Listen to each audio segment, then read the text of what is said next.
Então vamos lá, Vitor, para a correção da sua segunda redação, cujo tema era o conceito de trabalho escravo em discussão no Brasil. Vamos para a leitura.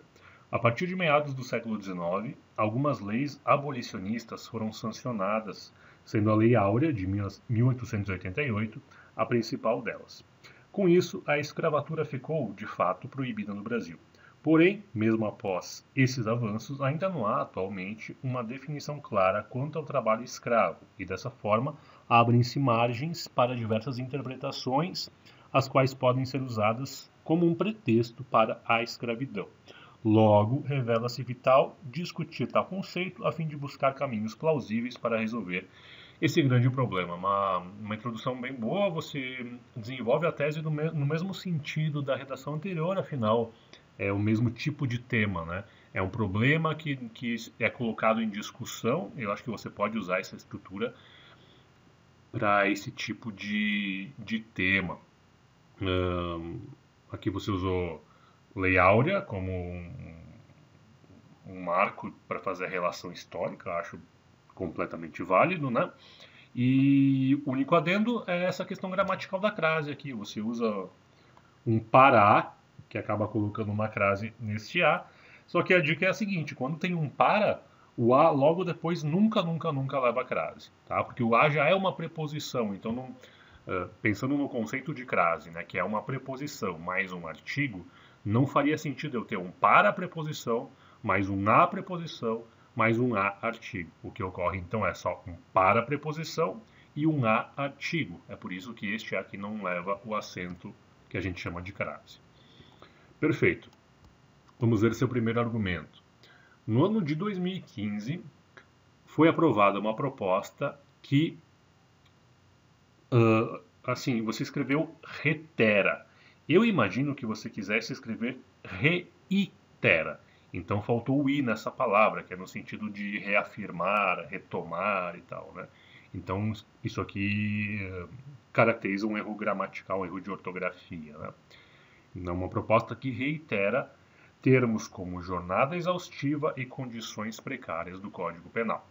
Essa medida, juntamente com a falta de um consenso geral sobre o assunto, podem gerar brechas constitucionais para que se tente legitimar a escravidão. Assim, empregadores, principalmente grandes proprietários e latifundiários, têm a possibilidade de se valer disso para explorar seus funcionários. Por conseguinte, inúmeras pessoas têm sua saúde física e mental comprometidas, o que, a longo prazo, pode resultar em graves doenças e até suicídio, fatalidade muito frequente no Brasil pré-abolicionista. O argumento em si está muito bom, ele ficou muito rico. Você se utiliza de informações, se utiliza de dados para legitimar aquilo que você está defendendo, né? Eu gosto que você faz essa relação entre saúde física e mental. Você tem uma linha de raciocínio bem clara, né? Parte lá da questão da lei que foi aprovada, chega na questão da possibilidade disso abrir margem para os funcionários serem explorados e chega no ponto final, que é lá onde vai gerar problemas de saúde e culminando com o suicídio. Então, a ideia como um todo do argumento está ótima, está bem amarradinha, eu gosto disso. Tá? Aqui no número 3, podem. Quem é que podem? Olha só, a gente tem uma frase que é assim: ó, essa medida, cadê ela? Juntamente com a falta de um consenso geral sobre o assunto,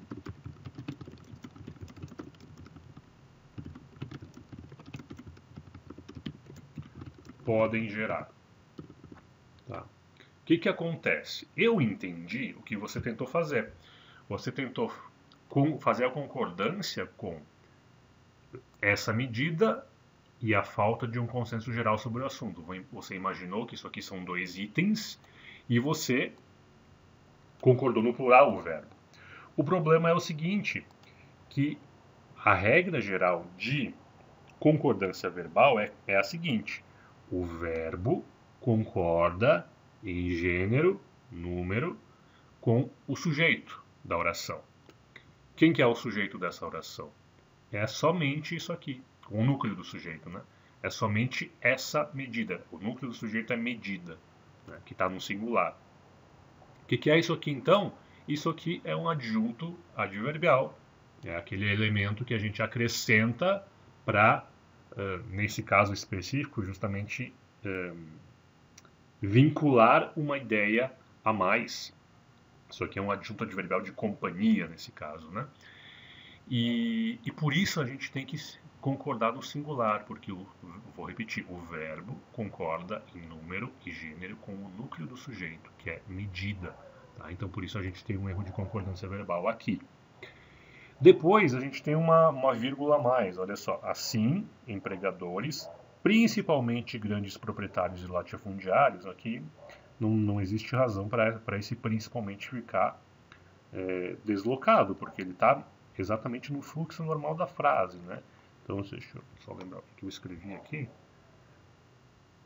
Isso, a gente tem que intercalar por vírgula a expressão inteira, principalmente grandes proprietários e latifundiários. Então, se a gente tem aqui, ó, assim, empregadores, vírgula, principalmente grandes proprietários e latifundiários, vírgula, tem a possibilidade de se valer disso, tá? Porque é o mesmo caso aqui, ó, você tem um núcleo do sujeito, que é empregadores, e você acrescenta algo, nesse caso aqui é uma explicação a mais sobre quem são esses empregadores, uma especificação a mais, né? Você coloca que são principalmente grandes proprietários e latifundiários.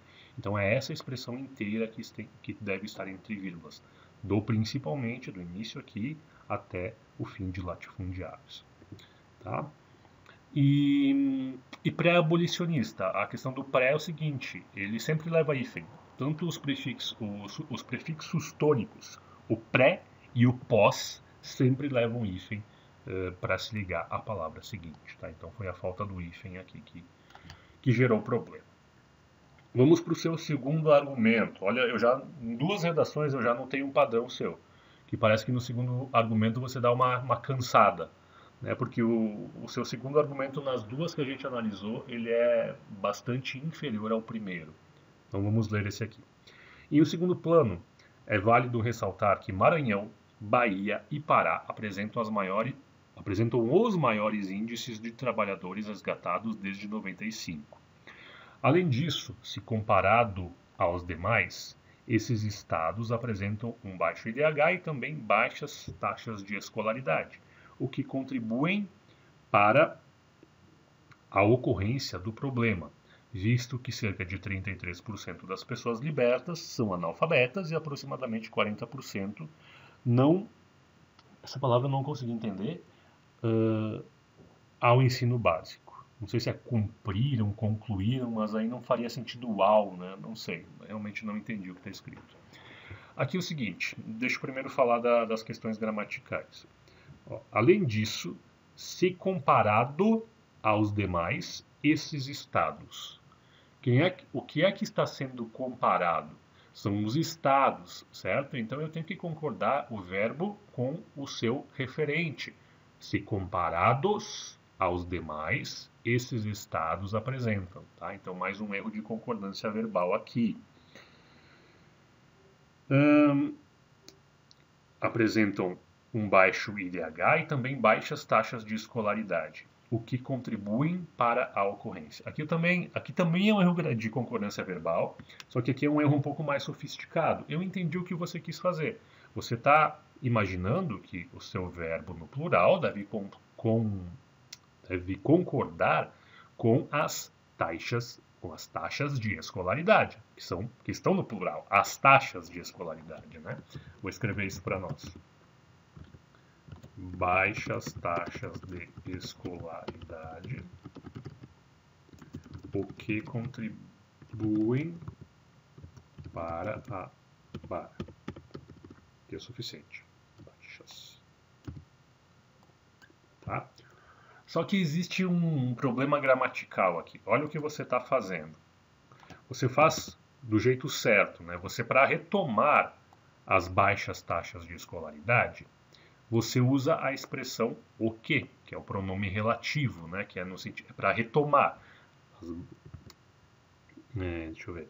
Além disso, se comparado aos demais, esses estados apresentam um baixo IDH. Aliás, o baixo IDH entra aqui também, né?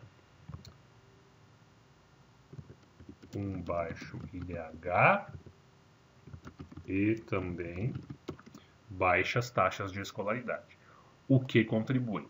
Este o que aqui, ele está retomando toda a expressão anterior. Então, os dois elementos, o baixo IDH e também as baixas taxas de escolaridade. Aí é natural que você queira concordar no plural. Afinal, o seu referencial a nível de ideia, ele é plural. Ele é os elementos isolados. Tem um elemento isolado que são as taxas que está plural. E se eu somar os dois, eu tenho duas coisas, o baixo IDH e as taxas. Perfeito. E você retoma esses dois elementos através da expressão o que, e você retoma isso de forma correta, é assim mesmo que faz. Só que o problema é o seguinte, gramaticalmente falando, quando eu retomo alguma expressão anterior, este elemento aqui que eu uso para retomar, ele é classificado como o sujeito deste verbo aqui, que é o verbo contribuir. Se eu fosse classificar, eu ia dizer que o que é o sujeito do verbo contribuir, e não os elementos que vêm anteriormente. Tá? Porque os gramáticos decidiram que a sintaxe se dá dessa forma. Tá? Porque esse elemento, por ser um pronome relativo que retoma as ideias anteriores, ele assume sintaticamente, né, o papel de sujeito. Perfeito. A questão é que o que ele é singular. Por isso que a concordância aqui ela deve se dar no singular. Então a frase correta seria um baixo IDH e também baixas taxas de escolaridade, o que contribui para, porque este sujeito aqui, uma vez que é classificado como sujeito, ele está no singular, logo o verbo ao qual ele se refere, ou ao qual ele está ligado, deve vir no singular também. Isso aqui é uma questão bem avançada de concordância verbal, tá? Não é o fim do mundo você errar isso, mas tenho que te ensinar, né? Então, ok.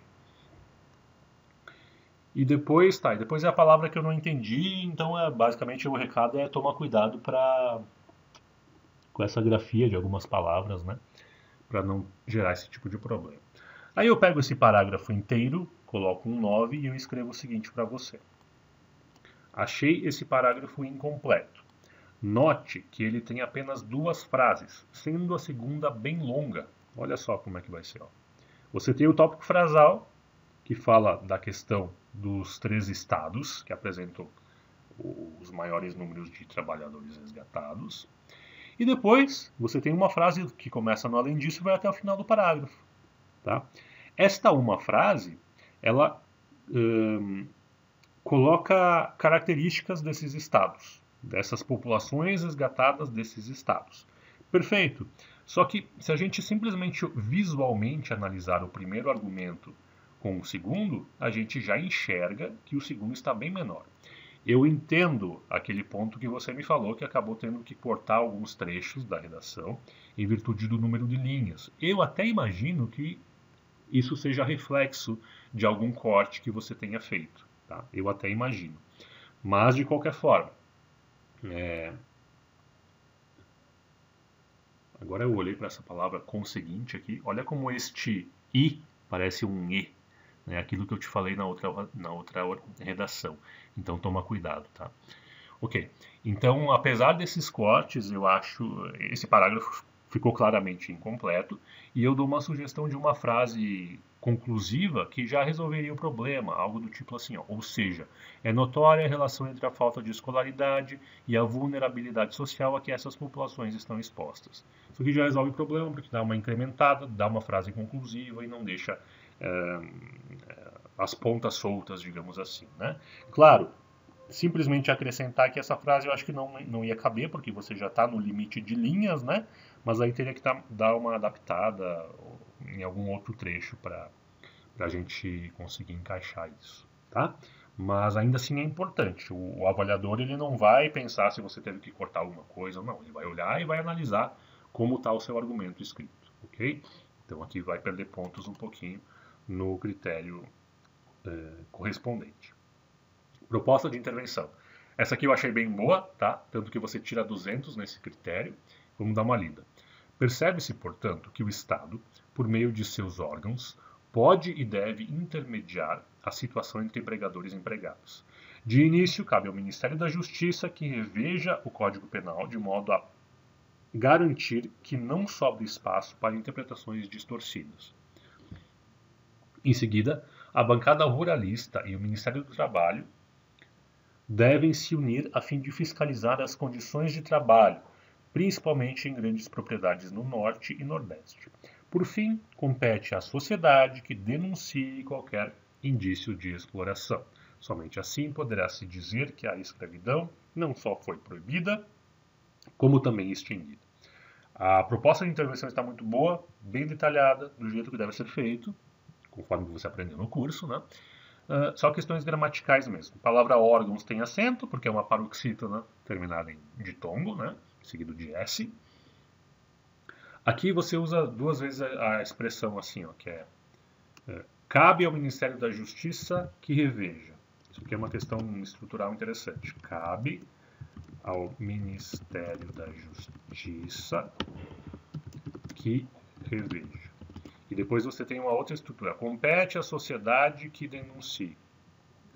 Compete à sociedade que denuncie. Aqui tem duas questões. Primeiro, note que tanto o cabe quanto o compete cabe a alguém, compete a alguém, certo? No caso do cabe, este alguém é masculino, é o Ministério da Justiça. Então, eu tenho a regência do verbo caber, que é cabe a, certo? Isso aqui é uma preposição. Depois, como eu tenho uma palavra masculina, uma expressão masculina, eu tenho o artigo o. Juntei esses dois elementos, transformou no a-o, certo? Quando eu tenho o compete, compete a alguém, e como eu tenho sociedade, eu tenho mais um a, que é o a artigo. A fusão entre os dois as se transforma no a com crase, que você não utiliza aqui neste número 13 marcado. Tá? Ok, essa é uma questão. Depois, é outra questão que é mais de nível de uso verbal. Cabe ao Ministério da Justiça rever. Compete à sociedade denunciar. Tá? Como você está usando essa expressão que usa o presente do indicativo, você não pode usar o que depois, você tem que usar o verbo no infinitivo. Então não é cabe ao Ministério que reveja, e sim cabe ao Ministério rever. Não é compete à sociedade que denuncie, mas compete à sociedade denunciar. Tá? Porque é uma questão basicamente de regra mesmo. Tá? Então você erra duas vezes, isso aqui como é uma regra que se repete sempre, basta você modificar nas próximas vezes que você utilizar, tá bom? E tem mais uma crase aqui, né, no número 12, de modo a garantir. Uma regra bem simples de crase, antes de verbos no infinitivo, nunca vai crase, tá? Então essa crase aqui não se usa. Dito tudo isso, você perde mais pontos na questão dos erros gramaticais, essa questão de crase e tal. Nota que você erra bastante crase, né? Então se eu tivesse que te dar dois conteúdos de gramática para estudar, estudar imediatamente, seriam crase e concordância verbal. São os elementos que você, basicamente os elementos que você erra de gramática, somente isso. Tá? Probleminha do item 9 foi aquele do parágrafo incompleto, que eu imagino que pode ter sido gerado pelo corte de alguma coisa, mas é bom atentar porque já é um padrão que a gente observou em duas redações, né? O seu segundo argumento sendo inferior ao primeiro, então toma cuidado nisso. E os itens 11 e 14, né, que são essa questão do uso verbal, né, você perde na competência 4, perde só 20 pontos, que é o uso dos elementos linguísticos de acordo, né, com a sua necessidade da maneira correta. Então, uma nota total de 880, na outra você tinha tirado um pouquinho menos, deixa eu lembrar quanto era, 840. As suas notas estão bem altas. Se você conseguir alavancar a sua competência 1, né, que é a de gramática mais pura, e eu te digo que estudando crase e concordância verbal muito já vai melhorar, com certeza você consegue chegar no 900 com bastante rapidez. E aí, se conseguir tomar consciência, né, dessa questão do segundo argumento, então a gente resolve praticamente todos os problemas. E aí a gente garante uma nota extremamente alta na sua redação. Tá bom, Vitor? Eu espero que tenha sido produtivas as suas correções. Eu vou te mandar, junto com esses 2 vídeos, também mais 2 temas para você prosseguir com a sua prática e para a gente continuar com as próximas correções. Um abraço do professor André.